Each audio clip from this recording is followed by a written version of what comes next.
In other words, the white supremacist philosophy. Build, build, build, build. They believe in building. They're the greatest builders in the world. And they're also the greatest destroyers. After they build, they destroy. Then they build again, then destroy. They will educate, so-called, a black person. I mean, pay that black person all kinds of money, big money. Dress that black person up in fancy clothes. Give them everything that the black person wants. And then, watch it, even in show business. Then they will start destroying that person. Give that person drugs, so that the person's mind begins to go.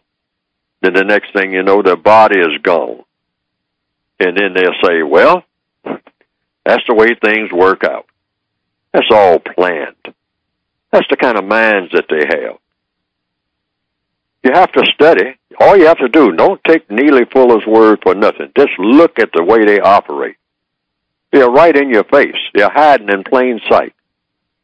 They build up to tear down. Build up to tear down.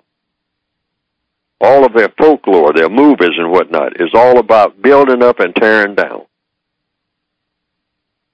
They like mysteries. We started out this conversation talking about labor. Labor, and yeah. That's what they are doing. Labor is nothing but working to get a result.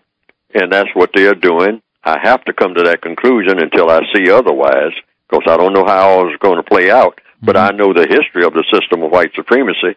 They don't do anything without thinking in terms of being destructive in the end. But I got to look at the people who are helping them make the moves. See, the Chinese, I think, went into Zimbabwe in the 1960s. Yes, they did. And then, either directly or indirectly, I don't know the names of the people, because I'm prohibited from saying anything like that anyway, because I really don't know. But knowing how the system of white supremacy operates, I think the Chinese went in Zimbabwe and started building railroads, which at that time, the white supremacists who are against us, they made and they operate just like the Corleones. They made them an offer that they couldn't refuse. In other words, the people said they wanted their independence. Then the Chinese, I understand, some Chinese came in and started building something that was a no-no. That was railroads. Railroads means massive progress. Transportation. In other words, yes, you're going to make a quantum leap. Infrastructure. Yes. Infrastructure. And the white supremacists, I think, the usual suspects, must have told the Chinese, because they got out of there then, hey, you can come in and sell them little trinkets. You can sell them little hair pieces and things like that. You can sell them a lightening cream for your skin and stuff like that, little mom and pop stuff. But you're not going to build any railroads, because I'm not ready for these dark people to have anything that's infrastructure that's going to build them up as our people.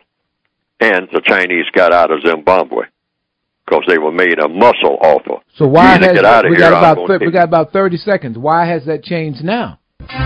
Because maybe they have become more sophisticated now, or it could be, but I wouldn't bet on it, that the white supremacists have decided to slowly go out of business.